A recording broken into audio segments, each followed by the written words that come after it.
Hi all, this is Amalda. Welcome to Zoho Books Malayalam tutorial.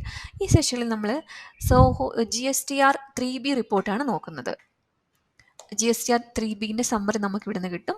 നമുക്കറിയാം GSTR 3B എന്ന് പറയുന്നത് നമ്മുടെ ഒരു കൺസോളിഡേറ്റഡ് ആണ്. നമ്മുടെ വന്നിട്ടുള്ള സെയിൽസ്, അതേപോലെ തന്നെ നമ്മൾ വാങ്ങിയിട്ടുള്ള പർച്ചേസസ്, ഇതെല്ലാം കൂടെ നെറ്റ് ചെയ്തുകൊണ്ട് നമ്മൾ എത്ര ടാക്സ് പേ ചെയ്യണം എന്നുള്ളതിൻ്റെ ഒരു റിപ്പോർട്ടാണ് GSTR 3B സമ്മറി. അത് നമുക്ക് സോഹോ ബുക്സിൽ ടാക്സ് റിപ്പോർട്ട്സിൽ ടാക്സസിൻ്റെ അണ്ടറിൽ GSTR 3B സമ്മറി എന്നുള്ള റിപ്പോർട്ട് ഇവിടുന്ന് കിട്ടും. ഇവിടെ നമുക്ക് സോഹോ GST വെബ്സൈറ്റിൻ്റെ ആ എക്സാക്ട് പ്രസൻറ്റേഷനാണ് ഇവിടെ കൊടുത്തിട്ടുള്ളത്. ഫസ്റ്റ് വൺ നമ്മുടെ പോയിട്ടുള്ള സെയിൽസ് ഇവിടെ ഉണ്ടാവും, അത് സ്പ്ലിറ്റപ്പ് ഉണ്ടാവും, നിൽ റേറ്റഡ്, എക്സംപ്റ്റഡ്, അങ്ങനെ ആ ഒരു കാറ്റഗറി വൈസുള്ള സെയിൽസിൻ്റെ ഡീറ്റെയിൽസ് ഇവിടെ ഉണ്ടാവും. അതുപോലെ തന്നെ നമ്മുടെ പർച്ചേസസ് വന്നിട്ട് എലിജിബിൾ ITCയിൽ നമ്മൾക്ക് നമ്മുടെ പർച്ചേസ് ലിസ്റ്റ് ചെയ്യുന്നുണ്ടാവും.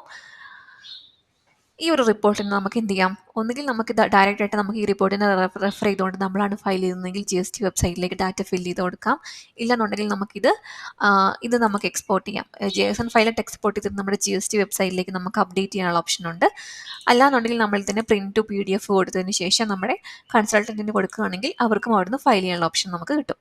അപ്പോൾ നമ്മൾ ഫയൽ ചെയ്യുന്ന സമയത്ത് ശ്രദ്ധിക്കുക, നമ്മുടെ പർച്ചേസസിൽ